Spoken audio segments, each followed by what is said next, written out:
चाहे, लेकिन जेकर जौना दिन निश्चित हो जाला, लाख केहू केतनो चतुराई बतला के कर ले, लेकिन उस दिन अपने शरीर को उस इंसान को त्यागना ही पड़ता है। बड़ा तमाम प्रकार के विराह लोग सुनले हुई हम 15-20 मिनट समय दे करके विराह के सुनी हम।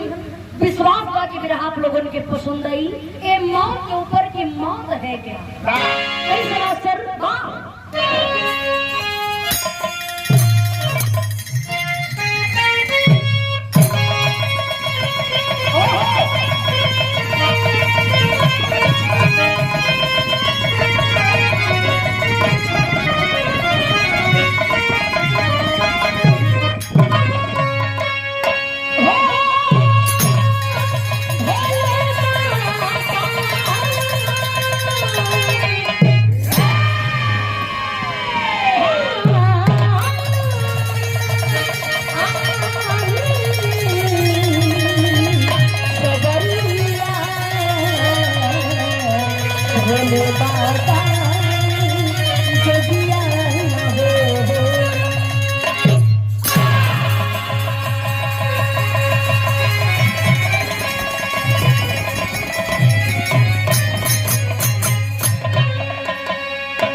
के ऊपर मौत क्या है?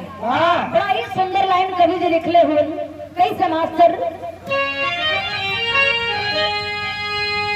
मौत महबूबा है साथ ले जाएगी, जो भी आया यहाँ उसका निश्चित है जाना। जगदीश उनको झुकाना पड़ा,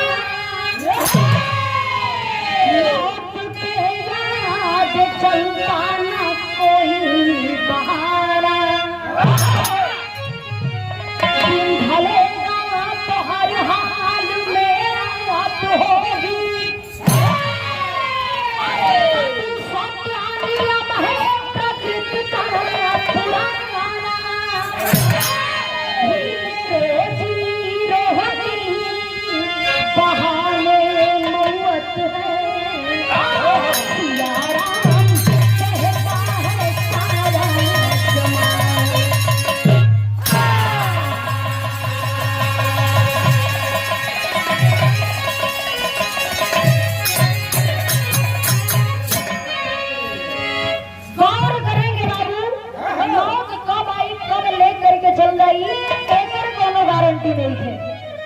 दुनिया जाने ला कि शरीर के कोनो ठिकाना नहीं थे, लेकिन अपना कर्म पर लोग ध्यान कम देला। जरा इस विराह को समझिएगा। बड़ा सुंदर लाइन, बड़ा मार्मिक भाव लिखल गई है मास्टर। कैसे?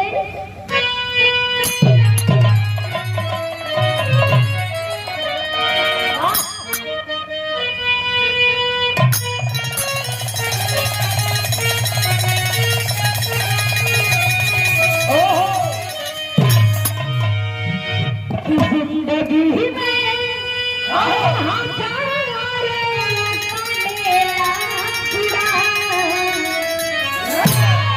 जिंदगी में अरे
जैसे बाबूजी झलक जाई। हाँ।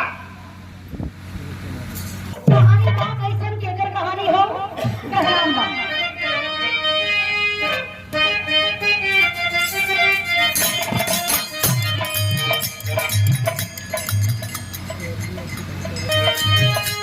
काशी मरे सखी क्रम से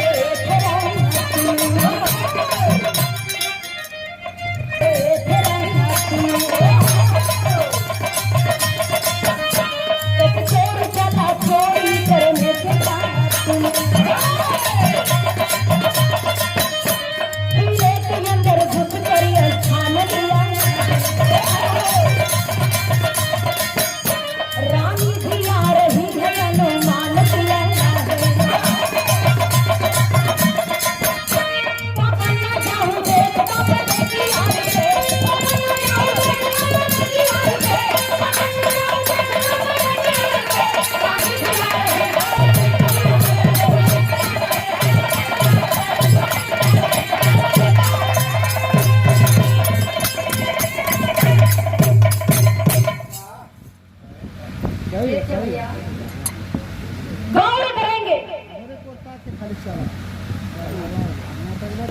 गौर करेंगे बाबू कहानी पे जरा ध्यान दे। हम देख आखिर में काशी के राजा राजा विक्रम बड़े न्याय प्रिय राजा थे, बहुत ही व्यवहारिक राजा थे।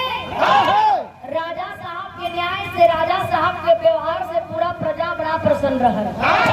राजा विक्रम के राजमहल में एक चोर चोरी करने के लिए घुसा। मन में विचार बना लिया, चल करके राजा साहब के राजमहल से चोरी करके और उस राज्य को छोड़ करके मैं दूसरे राज्य में चला जाऊंगा। बाबूजी की आत्मा कहे भी हो मालिक उनकर आत्मा के शांति प्रदान करें, ये हमारी दिल से कामना है। गौर करेंगे बाबू, राजा विक्रम के राजमहल में चोर चोरी करने के लिए घुसा। मन में विचार बना लिया, रात को चोरी करूंगा और चोरी करने के बाद इस राज्य को छोड़ करके किसी दूसरे राज्य में चला जाऊंगा। ए बाबू, तो राजा साहब के राजमहल में चला जाता है। शाम का वक्त भाई राजा साहब भोजन करके अपना राजमहल अपना कमरा में सूते बदे गईलन।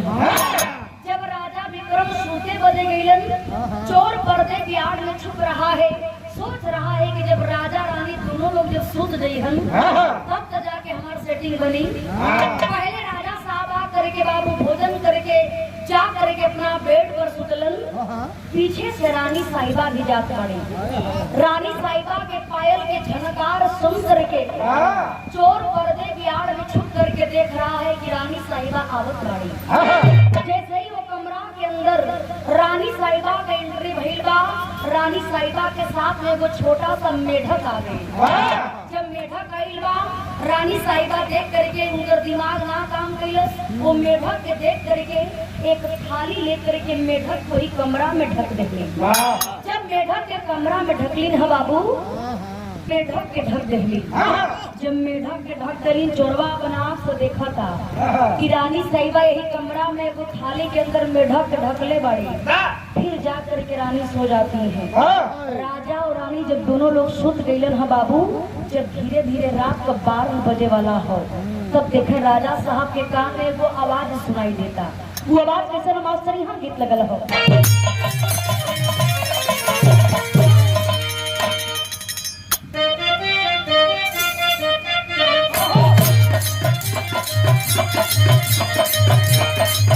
ये गीत गलाइल हो, सफाई करो देवर अपना भौजाई से कहे, क्या कहे? जादू के हेलू गरिया भागल कवन नजरिया भागल।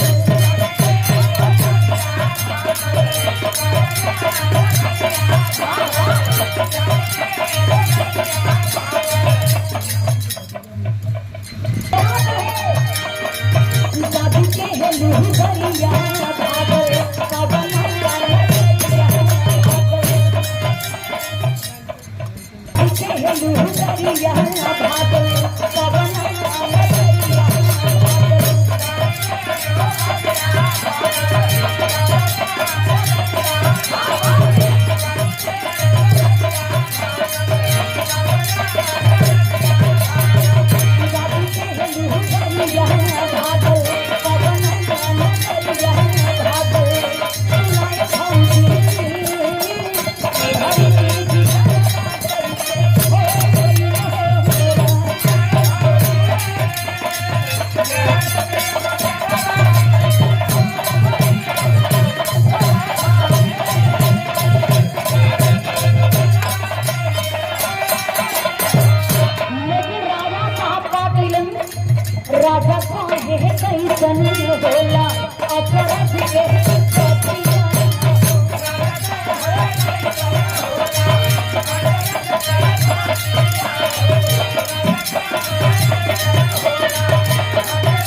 जब ये आवाज के राजा साहब सुनलन रानी के जगह के पूछत हुन की कहो रानी रात को 12 बजे जा रहल बा और अचानक ही हमरा कान में ठक ठक के आवाज कहां से सुनावता।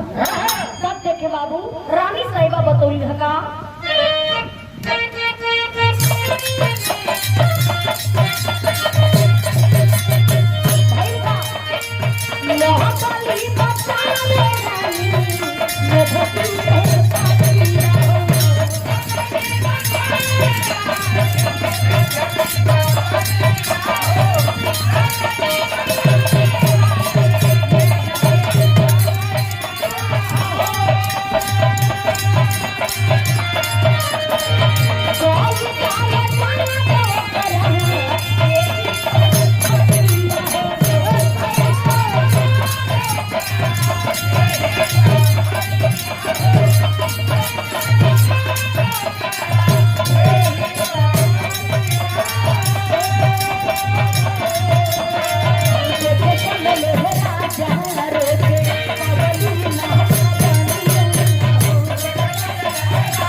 हमरे साथ में वो छोटा सा मेढक आ गई।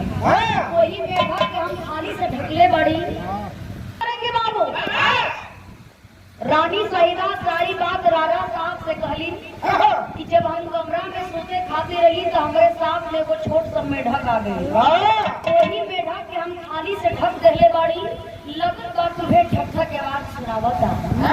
इतना बतिया जब राजा साहब सुनन देखा रानी सबकर अधिकार बा आजाद हो के पियला के जा करके मेढक के आजाद कर दो। बात के सुन करके रानी साहिबा कही के देखा राजा साहब रात भर रही तो मर न जाई। आप चिंता मत करी नींद बड़ा बिजोड़ लगत बा जब सवेरा होई तो उन मेढक के आजाद कर दिहल जाई।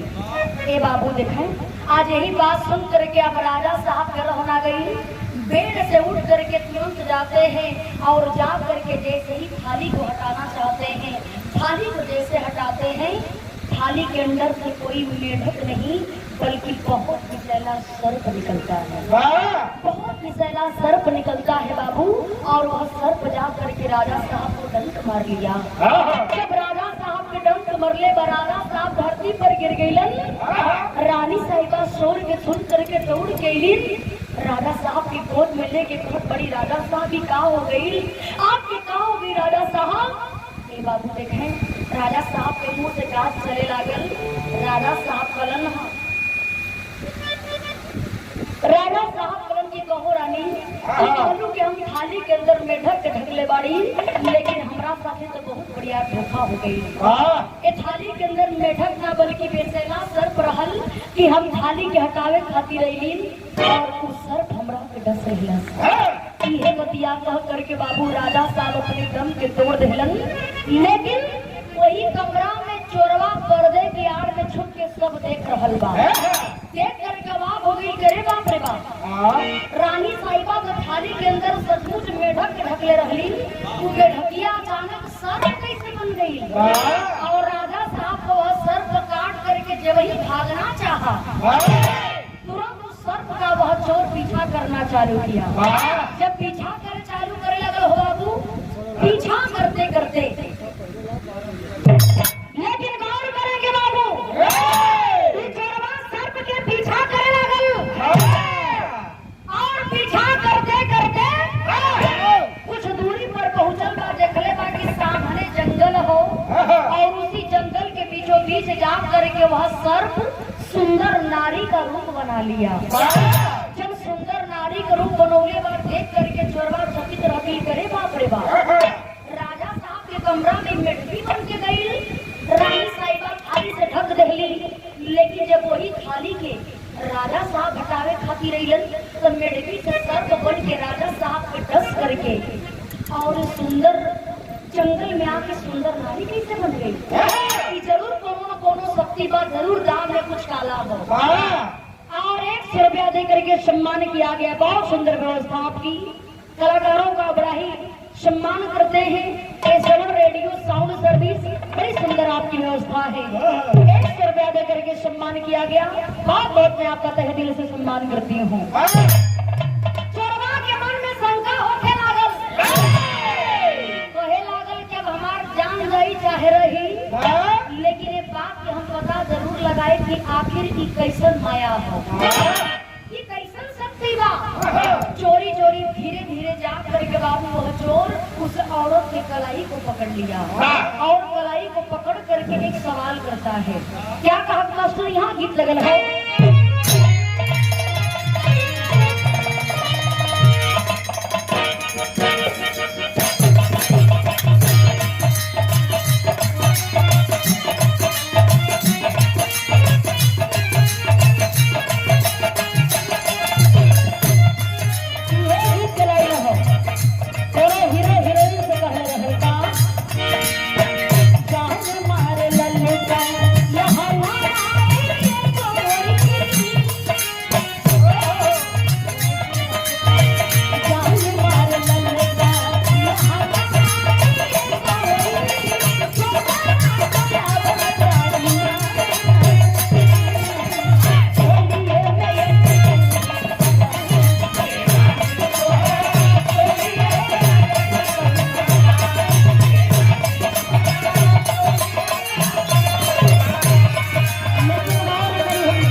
मेढक बन करके चले।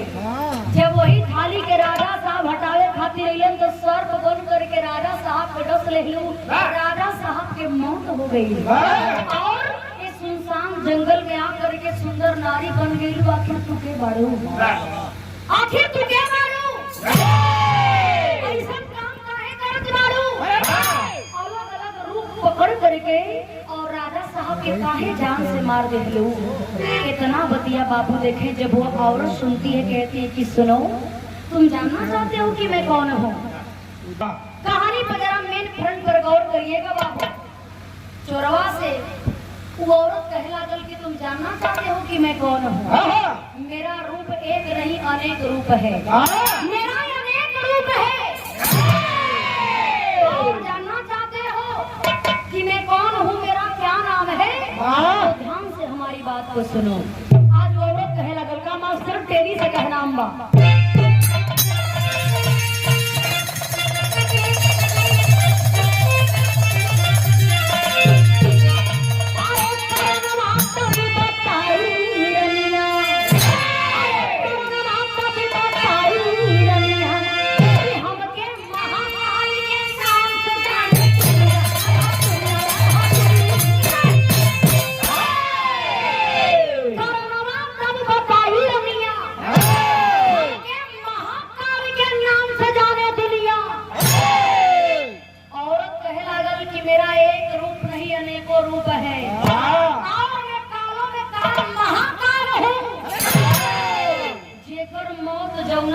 जौना रूप में लिखल रहेला और रूप के पकड़ करके और रूप के पकड़ करके और ओकरा शरीर से ओकरे प्राण के हम अलग करे का काम करीला। और आज ठीक रात को 12 बजे राजा विक्रम के मौत उतरा कमरा में सर्प के डसला से ही लिखल रहल। यही से हम अपन माया फैला करके पहले मेढकी बन के गईली। आज जब रानी साहिबा हमके थाली में ढक दहलीन, आपन माया हम जब फैलौलीन, राजा साहब जब वही थाली के हटावे खातिर अइलन ना, तो हम सर्प बन के राजा साहब के डस लेही।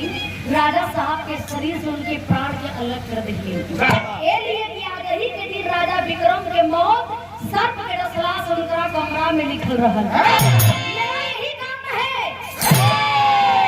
मैं कालों में काल हूँ, वक्त आने पर किसी को नहीं छोड़ना।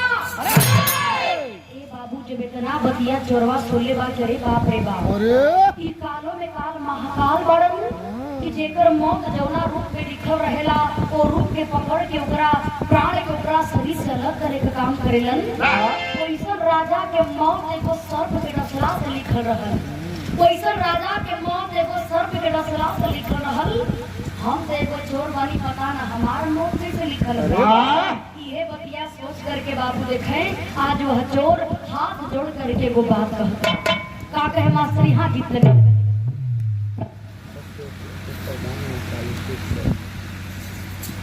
कहानी पर जरा गौर करिएगा बाबू। अब चोरवा अपने मन में विचार बना करके करत का बा गीत लगा मास्टर।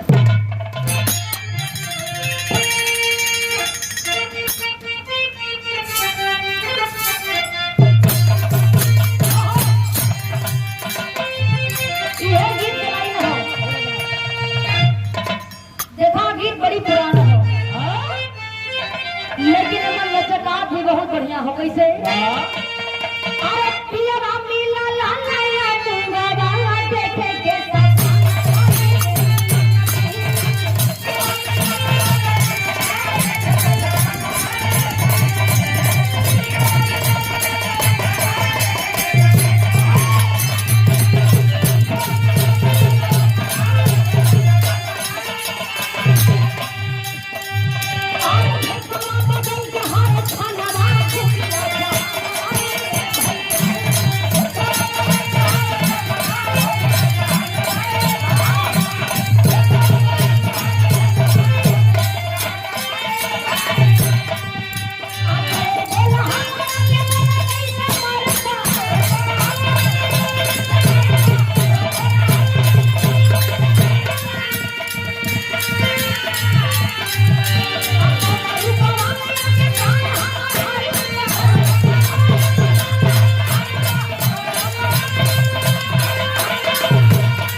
तो एगो चोर बानी, हम तो एगो चोर बानी, हमारी ये काम बा और आज हम राजा साहब के राजमहल में चोरी करे बदे आई रही है।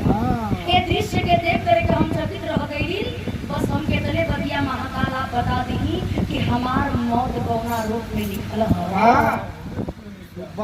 कि हमरा से कौना रूप में आप मिलवा। बस ये हम जानना चाहता नहीं। इतना बतिया बाबू जब महाकाल सुनते कहने लगे कि जानना चाहते हो तुम्हारी मौत कब निश्चित है, कान खोल करके सुन लो।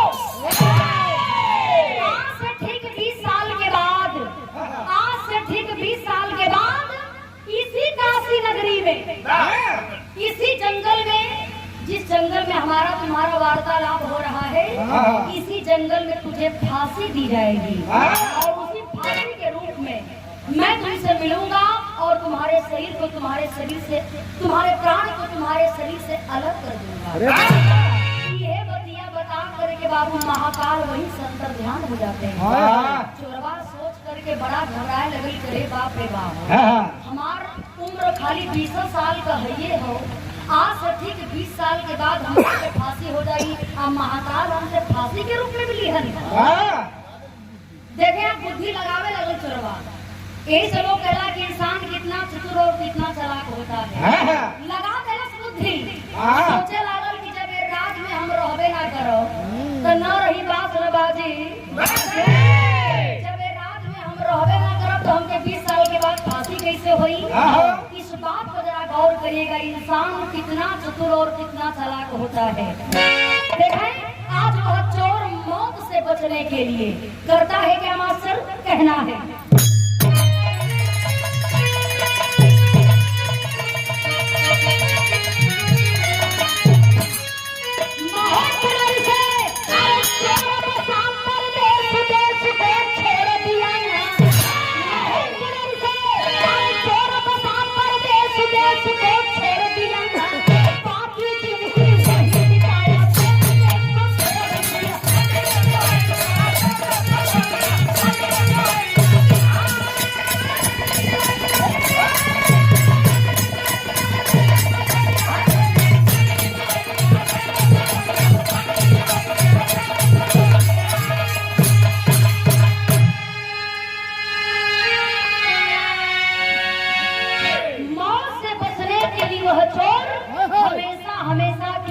राज्य को छोड़ करके दूसरे राज्य में चला गया और दूसरे राज्य में जा करके चोरी वाला धंधा छोड़ के व्यापारी बन गया, व्यापार करने लगा। सुरती का धंधा चालू कर जाएगा, ट्रक बेचा छोड़ देखा था दुकान अब उतना दूर जाकर खाली सुरती का धंधा करे, होलसेलर रहे ना, कौन करेंगे बाबू। देखिए चोर जा करके दूसरे राज्य में चोरी का धंधा छोड़ के व्यापारी बन गया, व्यापार करने लगा। व्यापार करते करते समय बीतता गया बाबू, लेकिन चोरवा के दिलों में बतिया हमेशा खटकत रहे। सोचे लागल कि महाकाल कले उनके 20 साल के बाद हमरा कोई जंगल में फांसी हुई, लेकिन हम कम चालाक थोड़े बाड़ी। अरे हम खुदे और राज्य के छोड़ के दूसरे राज्य में आ गए बड़ी, न तो कबो जाई न कबो फांसी हुई। इतने नए बाबू कबो कबो माल का आदान प्रदान भी हर बार करे के पड़े और राज्य में तो वो बेचारा डीलिंग अपने वापस बुला ले कि न जाए के पड़ी आना तो हमरा के कबो मौत से डर लगी। यही बात सोच करके वह चोर अपने जीवन दिनचर्या को बिता रहा है। लेकिन हमारे प्रभु तेरी भी लेखनी गजब है।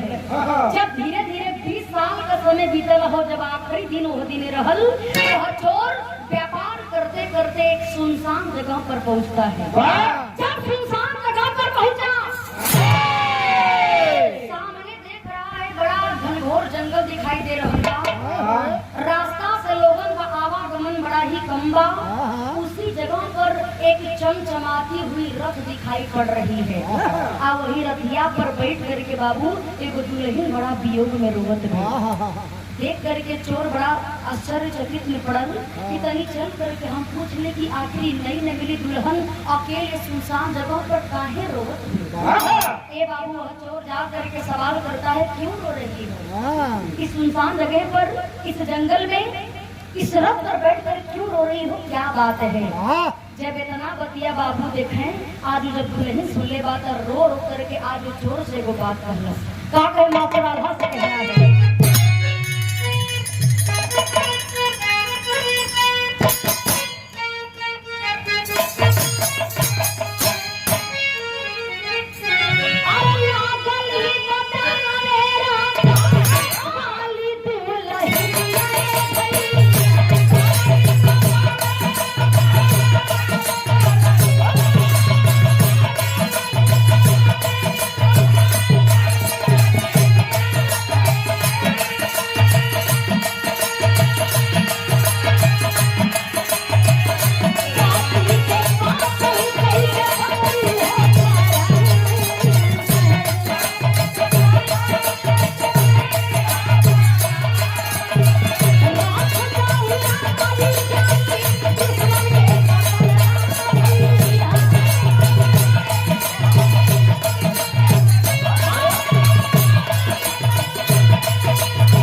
मार के चल गिलन और यही खातिर यही चक्कर में पड़ करके हमार पति का वहीं तक पता ना लगल कि हमार सैया कैसे हुवन कहाँ गिलन और इहे सोच करके हम एरत पर अकेले बैठ करके रोवत बाड़ी लगत बा कि पापी हमरा सैया की जान के मार के चल गिलन। दो चार जरला देलन हमरे सैया के पकड़ के लेके गइलन जान के मार देलन। ए भैया यदि एरथिया के दौड़ा करके हमके हमरा घर पर पहुंचा देता तो तोहर बहुत बढ़िया रहसान रहत। आज इस बात को बाबू जब वह जोर सुनता है कहे लागल कि अकेले सुनसान जगह पर और जात में अगला जात में अंदर दया के सोचे लागल कि काहे न रथिया पर हम अकेले बानी यही रथिया पर बैठ के काहे न ए नई नवेली दुल्हन जेकरा घर तक पहुंचा दे। यही बात सोच करके बाबू वह चोर जैसे ही उस रथ पर बैठता है वो हरक ऑटोमेटिक रोना चालू करती है। जब ना चालूगी उसी काशी के नगरी में जा करके रुकती है बाबू, उसी जंगल में जा करके रुकती है जौने जंगल में वो चोरा महाकाल से बात हुई रहल। जब वही चोरवा के आग देख करके खुलल कलश करे बाप रे बाप ई हमरे साथे कैसन लीला हो रहल बा, ई हमरा साथे लीला कैसन हो रहल बा। हम अचानक रथिया पर बैठली या रथिया उड़े लागल और उड़ते उड़ते उसी जगह पर ला करके हरक रोक दी जहाँ पर हमरा से महाकाल से बात भई रहल। देख करके चोरवा अपने मन में विचार के लगल करे बाप रे बाप कोई ऐसा तो नाम कि हमार मौत वक्त का गई हो, ऐसा तो नाना बा कि हमार 20 साल पूरा हो गई का। ये बात सोच करके चोरवा बड़ा डिस्टर्ब बा, लेकिन जब ध्यान औरत की तरफ नजर घुमा के देख रहल बा तो रथ के ऊपर वो औरत जिंदा न बे उन नई नवेली दुल्हन के लाश सुतावल बा। देख करके डर जाता है करे बाप रे बाप के कौन लीला हमारे साथ का जब रथ पर औरत चलो तो जिंदा रहल एक जंगल में आकर के अचानक मर कैसे गई। देख करके चोर समझे लागल कि लगत बा कि महाकाल का खेला हो, फिर अपन बुद्धि दिमाग लगुले हो उस रथ से कूद करके जब वही भागना चाहता है बाबू। देखें राजा साहब के मर गिला के बाद वो राज्य के रानी साहिबा चलावत रही। वही जंगलवा में रानी साहिबा के 3 गो सिपाही रहलन, तीनों सिपाही रंगे हाथ पकड़ लेलन कि कोई आदमी है जो औरत के लाश को छोड़ करके भाग रहा है, इसका मतलब ये हुआ इस औरत की जान को मार करके भाग रहा है। ये बतिया सोच करके तीनों सिपहिया बाबू वो चोरवा के पकड़ करके और देखे लाश को ले जा करके रानी साहिबा के भरे दरबार में पेश कर रहा। सारी बात राजा साहब रानी साहिबा के भरे दरबार में ले जा करके तीनों सिपाही वो चोर के ले करके और उस औरत के लाश को ले जा करके रखते हैं। रानी साहिबा के सारी बतिया बता दिलन कि रानी साहिबा वो जंगल में ये आदमी लगत बा कि ये औरत के जान से मार के मुआ के छोड़ के भाग रही बा और भागते हमने को पकड़ ले ली जा और आपके सामने लिया के रख दे ली जा, फैसला आपके सुनावे के हो। चोरवा हाथ जोड़ करके रो रो के सारी बतिया कहे लगल कि ना रानी साहिबा एक औरत के कत्ल हम नहीं खे कैले बाड़ी। रानी साहिबा कलिन के हर एक कत्ल यही कहता है कि मैं कत्ल नहीं किया हूँ, लेकिन तुम क्यों छोड़ करके भाग रहे थे? हमारे दरबार में रानी साहिबा वो चोरवा के फांसी का सजा सुना देली। जब फांसी का सजा सुनौलिन बाबू तो चोरवा एकदम क्लियर हो गई कि वाह लगता कि हमारा 20 साल पूरा हो गए, महाकाल माया रच देले हुआ। चोर की आंखों में आंसू है, हाथ जोड़ करके रानी साहिबा से कही विनती करत बा कि रानी साहिबा हम सुनले बानी कि जेकरा के फांसी दिहल जाला ओकर आखिरी ख्वाहिश पूरी करी जाला। रानी साहिबा कहती हाँ बोलो क्या तुम्हारी आखिरी ख्वाहिश है? हाथ जोड़ के चोरवा कहे लगल कि रानी साहिबा जौने समय आप राजा साहब के साथ जौने कमरा में रहत रही ना, हम वही कमरा में चल के आपसे कुछ बात करना चाहता है। यार तीनों सिपहिया आपस में ठुसू ठुसू बतियाओ तो के कर देखा कि मंगो करे से इतना बिजोड़ी बात कह के मनवावा था कि रानी साहिबा बीमारे पर मजबूर हो गई।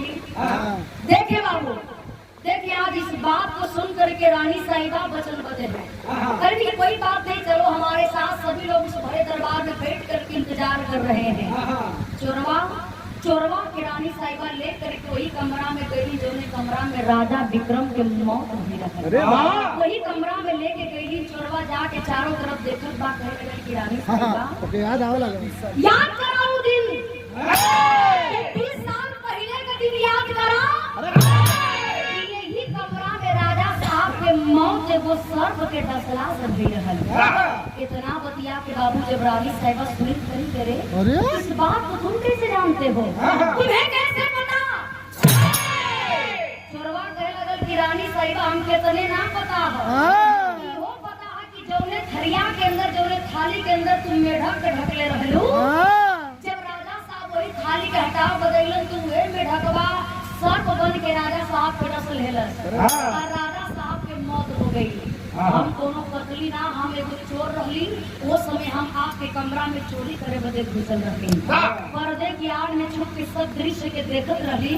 लेकिन जब राजा साहब के उस सर्प डस करके भागल ना तो तू तो रोवे लगलू, तो झुरा गेलू, रोवा में कुछ देखलू नहीं, लेकिन हम वो सर्प के पीछा करे चारू गई और सर्पवा भागते भागते ही जंगल में आके सुंदर नारी बन गई। आज जा करके वो नारी से हम सवाल करी कि तू के बाड़ू, तो वो नारी हमरा से कहे रहल कि मैं कालो में काल महाकाल हूँ। और आज यही के दिन राजा विक्रम के मौत सर्प के डसला से लिखल रहल, यही से हम अपन माया फैला करके राजा साहब के कमरा में गईली, मेढक बन के गईली और राजा साहब थाली के हटावे खाती रहीलन तो हम सर्प बन करके डस रही। हम कालों में काल महाकाल बाड़ी, वही समय हम महाकाल से पूछले रही कि महाकाल हमार मौत कब लिखल बा, तो महाकाल हमसे कहले रही कि ठीक 20 साल के बाद तुझे इसी जंगल में फांसी दी जाएगी और उसी रूप में मैं तुमसे मुलाकात करूंगा। जानो तनी रानी साहिबा मौत से बचे खातिर ए राज्य के छोड़ के हम दूसरे राज्य में चल गई रहली और दूसरे राज्य में जा करके व्यापार कर रही, व्यापारी बन गई। लेकिन जब हमारा 20 साल का दिन पूरा हो गई ना तो वही महाकाल हमरे साथ भी माया रच करके इतना प्यार खेला खेलन। जो उन्हें औरत के बात करत करी ना वो औरतिया एकदम जिंदा रहल, लेकिन जब औरतिया पर बैठली तो औरतिया उड़े लागल। आई जंगल में आ करके ए औरत के मौत हो गई। ये सब हमके पता बा कि सब कुछ महाकाल का माया है। ये बाबू जब इतना बतिया रानी साहिबा सुनी कहीं कि इस बात पर हमारे राज्य के लोग कभी विश्वास नहीं करेंगे, अंधविश्वास के चक्कर में पड़ जाएंगे, कि सब अंधविश्वास है। इस बात पर कोई विश्वास नहीं करेगा क्योंकि इस बात को केवल मैं जानती हूँ और तुम जानते हो। मैं तो वचन दे चुकी हूँ कि तुझे फांसी होगी। यदि मैं अपने बयान को बदल दूंगी तो लोग हमारे विषय में तरह तरह की बातें करेंगे। तुझे तो फांसी होगी लेकिन हमारे तरीके से। बात देखा रानी साहिबा की चिंता मत करो, हमारे तरीके से फांसी होगी। देखिए रानी साहिबा भी चालाकी कर रहे बड़ी बाबू। देखिए आखिर में रानी साहिबा फांसी के फंदा तैयार करत बाड़ी, कहे लगी कि तुझे फांसी दी जाएगी। भाई का मास्टर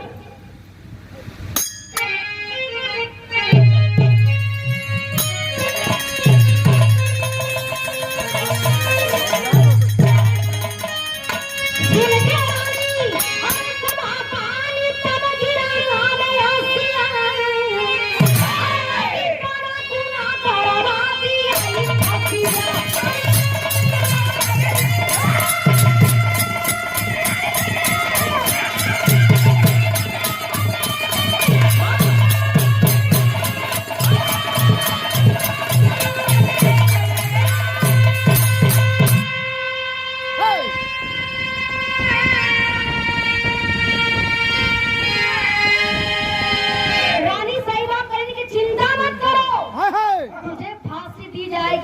हमारे तरीके से हाँ हाँ अपने हाथ से फांसी का फंदा, कच्चा धागा के फांसी के फंदा तैयार कैली वाह। कि जब एक कच्चा धागा से चोर के फांसी दिहल जाई, जब ए पर भार पड़ी हाँ। तो कच्चा धागा टूट जाई, हमारा वचन भी पूरा हो जाई और चोर का जान भी बच जाई। यही रचना रच करके बाबू देखे अब रानी साहिबा भी मौत से बचावे खातिर जुगती लगावत बड़ी, उपाय लगावत बड़ी।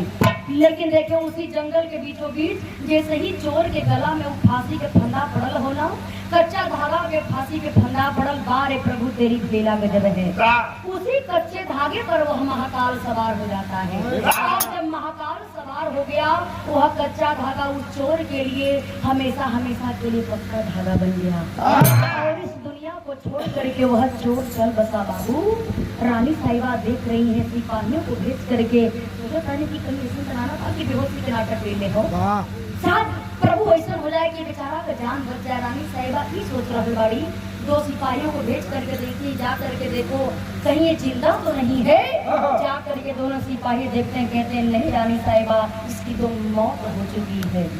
ए बाबू आज ये दृश्य के देख करके रानी साहिबा के आंख में आंसू हो गई, आंख में आंसू आवे लगल, कहीं के हमसे तो महापाप हो गई। एगो निर्दोष के हमरा हाथ से फांसी हो गई, लेकिन कहीं की महाकाल के आदि लेकर चल पाई। लोग यही से कहेला कि लाभ करे के हूँ केतनो चतुराई, विधि गली खल मिट न जाई।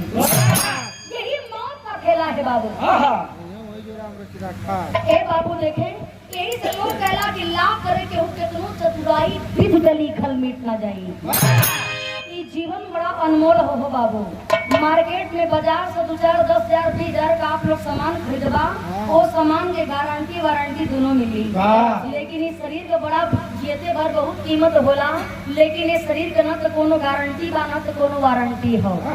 हम एक एक सेकेंड मौत की तरफ जा रहे हैं और देखें चाहे कुछ भी हो जाए, कोनो न कोनो बहाने मौत आ करके और आपके शरीर से आपके प्राण को जरूर अलग कर लेगा। आप लाख उपाय सोचिए कि चाहे हम घरों में दिन रात बैठल पानी बहे ना जाते तो हमार मौत कैसे हुई, लेकिन जेकर जौने दिने लिखा हो बाबू, निश्चित प्रभु कोनो न कोनो रूप में आ करके और शरीर से प्राण के अलग करे का काम करी है। ये जीवन का मौत ही जीवन का सच्चाई हो। कहानी खत्म भई, आखिरी लाइन में कहना है,